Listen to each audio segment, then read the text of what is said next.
Hi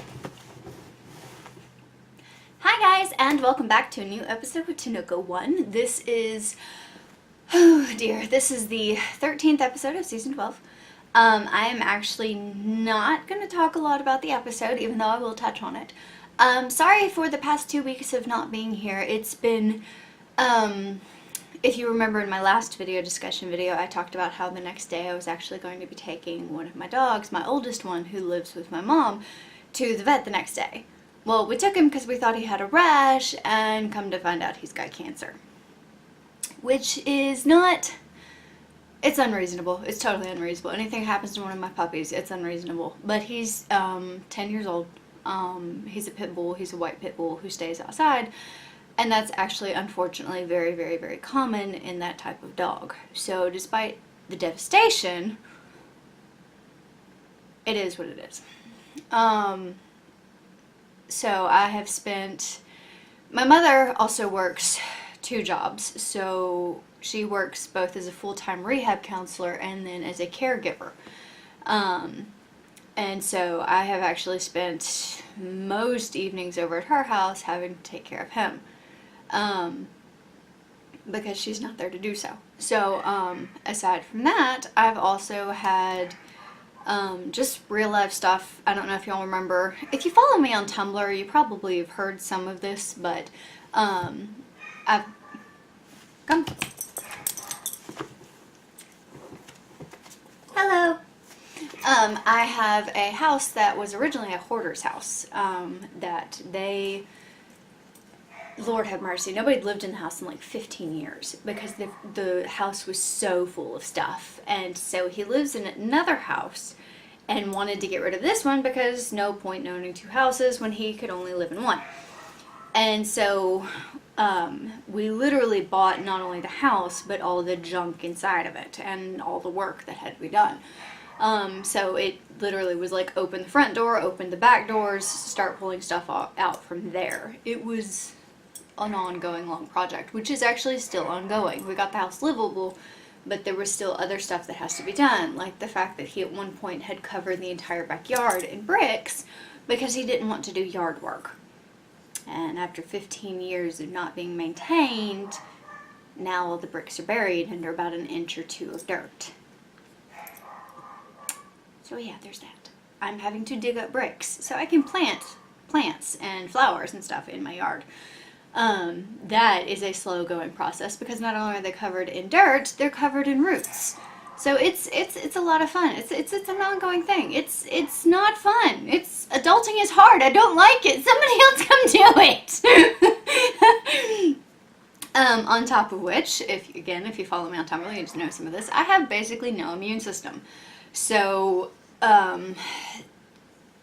stress, both good and bad, any kind of stress on the body, eventually, if I overdo it or if I'm, whatever, I end up getting sick.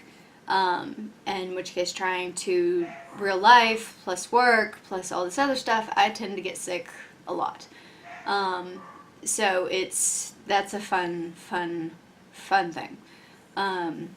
Trying to work out or exercise is really pretty much laughable, because of the sheer fact that I go on a 5K training thing where the first training session is like, you walk for 10 minutes, then you alternate running for 15 seconds, and then walking for like a minute, and then you have like a 10-minute freeform run at the end.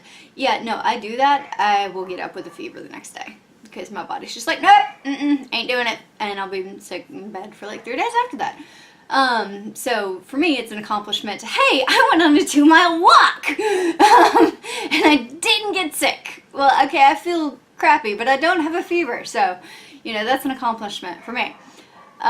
So yeah, like I said, the past 2 weeks have just been very, very busy because with Rufus, and then of course my immune system crashing, and then just real life stuff. I just did not have time to do the discussion videos, and like I was even late updating my fic because I just have not had time. Which I finally did get that updated if you read my stuff. So there's that.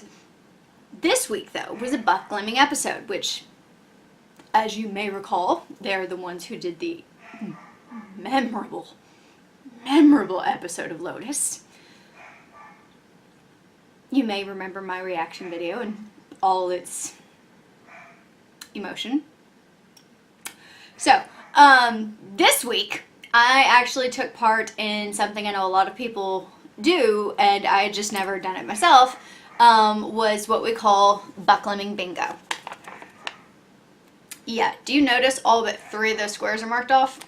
Now, not all of these things, don't get me wrong, these are not all bad things. Some of these are actually good things, like badass female characters, passing the Bechdel test, you know, new spell power trick we've never seen before. That can be awesome, but it's usually a thing that they always freaking do. You know, the rest of them, not really good things. Not good things, because it's Buckleming, so, you know, yeah. So if you'll notice, the only things I did not cross on here are shirtless torture and something easily interpretable as queerbaiting, along with something easily interpretable as Dean Cass. Because Cass is not in the episode, there was nothing easily interpretable as Dean Cass, as well as there could be nothing that was easily, you know, interpretable as queerbaiting. And of course there was no shirtless torture, though I'm sure they tried to figure out a way to put that in there. But, you know, bad pacing, out of characterness, flat one-liners, really bad stereotypes. There's actually a drinking game version of this that you basically, every time you mark off a square, you take a shot.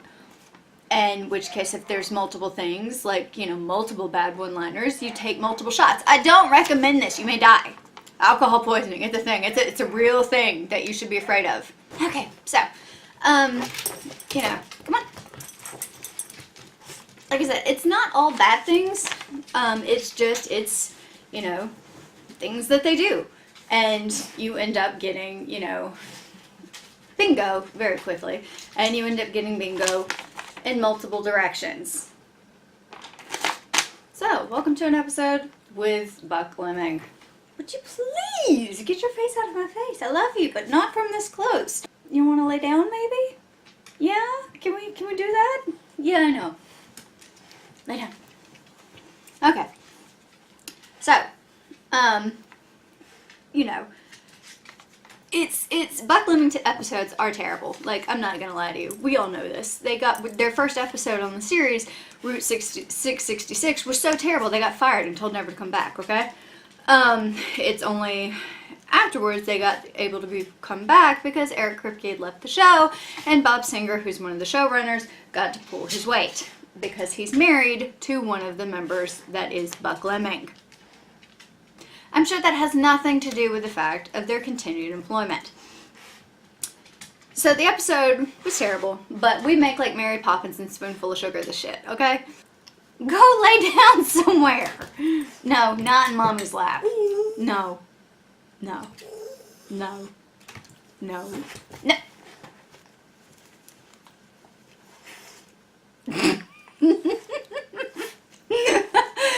Anyways, so like I said, Buckleming episodes are terrible, and they're usually always terrible, but they're easier to digest and actually almost fun if you play Buckleming Bingo, because of the sheer fact that like every terrible, cliche, horrible thing in the How Not to Write episode is basically a point on your scoreboard. And so it's just like, bingo! Bingo!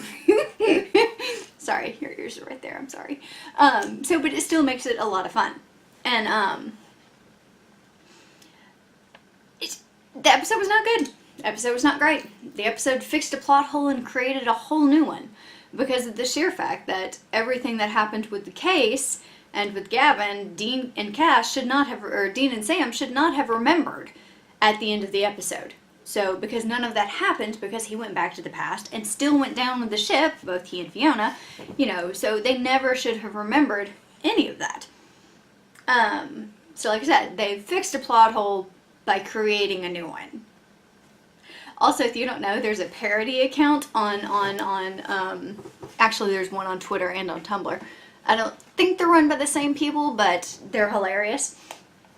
And there's, on the Tumblr one, there was talking about the fact that, like, somebody sent them in an ask saying, you know, so, you fixed a plot hole. There's that at least. And they answered back with, we fixed a plot hole? My God, quick, somebody get the champagne! It's just like,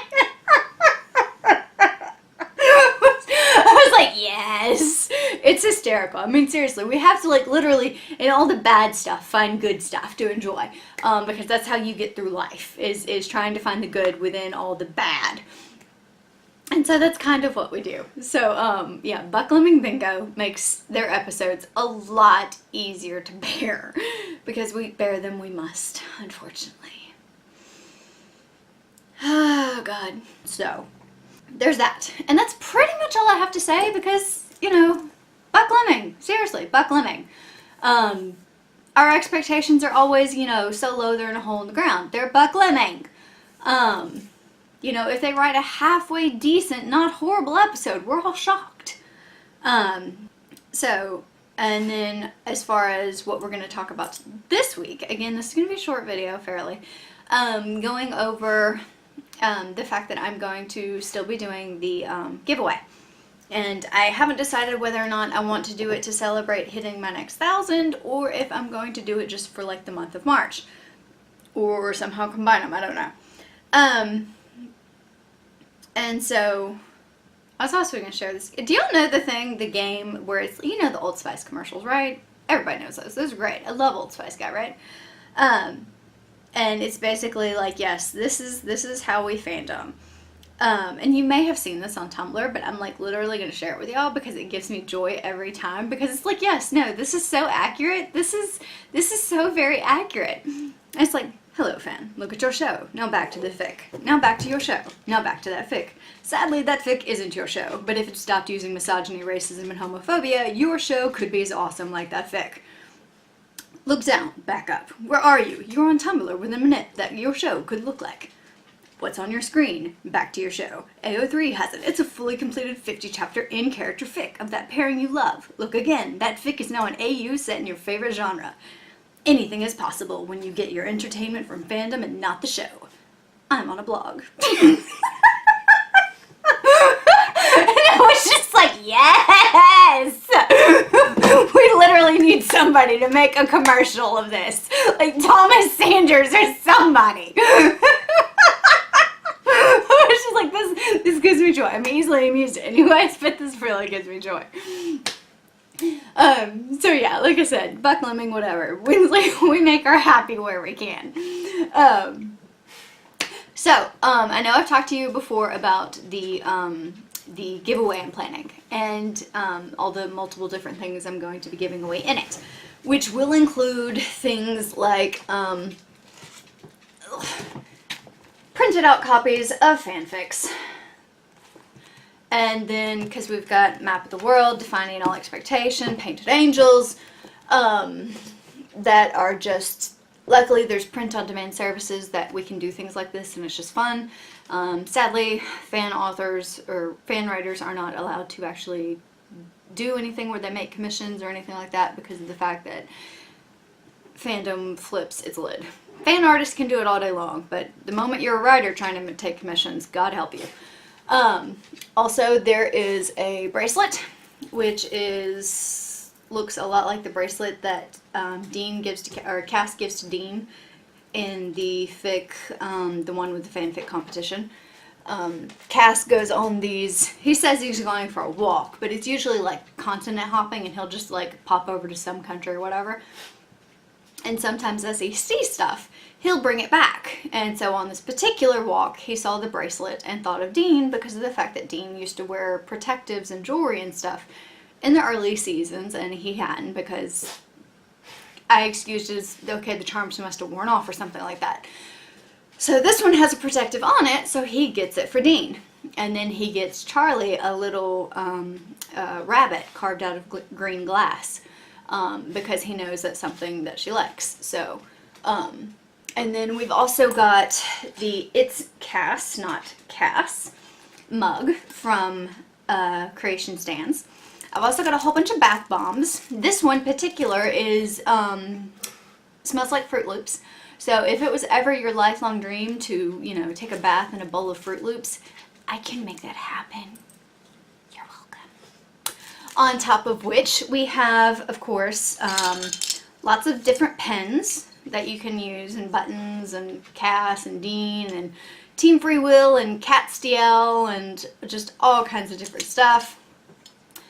We also have things like this. And then we have the Supernatural tea set that is by Adagio, or through Adagio Teas. And it's got all the different characters and all the different flavors, like the Angel Tea, and Mary Winchester, and Sam Winchester, and just Meg, Lucifer, all of them. They're all there, and they're all great. The Becky Rosen and the Lucifer teas are two of my favorites. Amara is also a favorite. And they all have their own personality and stuff, so it's really, really fun. Depending on how many people end up signing up for or taking part in the giveaway, I may end up just start throwing in random prizes, like cookbooks or something, just because, yes, you get a surprise prize. This is something you never saw coming. There's no explanation. It's like, here's a sock to match one of your other socks that probably has no mate because the goblins took it. And so it's just like, yes, now you have a full set. You're welcome. Again. So it's going to be a lot of fun. I'll be doing that through my Tumblr and Rafflecopter, which is, it's a program that's used to basically, you sign in, you'll answer some questions. A lot of times you can enter multiple times. You can only do it once per day though. So that you have, increased chance of winning, and then at the end of it, at the time, it basically you tell it to choose random winners, and that's what it does. And then, people have like 48 hours to basically get back to me once I've contacted them, and if they don't, well then a new winner gets selected. So it's a lot of fun. And like I said, in fandom, we just like to have fun a lot of times and make our own happy where we can, especially with the fact that the news is horrible and life is horrible and people are generally horrible. Speaking of which, really with the aunties, has anybody else noticed? Because they're just annoying. I have several that apparently subscribe to this channel just so they can downvote it as soon as a video goes up. Like, I'm kind of touched and flattered. I'm that important to them. That they, subscribe and keep up with me that closely. I know this because it happens like clockwork every time I post a video. There's that. I can do a different video on like all kinds of stuff. I can talk about all kinds of stuff today rather than talking about Buckleming, because there's so many other things that are great. Like video games, like JRPGs, which I love and I'm currently playing because I have 4 days in a row off. It's beautiful. Like I said, I know sometimes people put in requests for videos that they want me to do, including, fic recs and stuff like that I've done in the past. But if you have anything you would like me to do or a subject you want me to talk on, I'm more than happy to. And again, hopefully I can get on a regular schedule again as far as videos and fic updates and everything like that. Things have just been crazy. But yeah, I will see y'all next week. We do have an episode next week, don't we? I don't actually know. But I think as long as there's not a hiatus or anything, I'll see y'all back next week for the new episode, and it'll be great. Bye!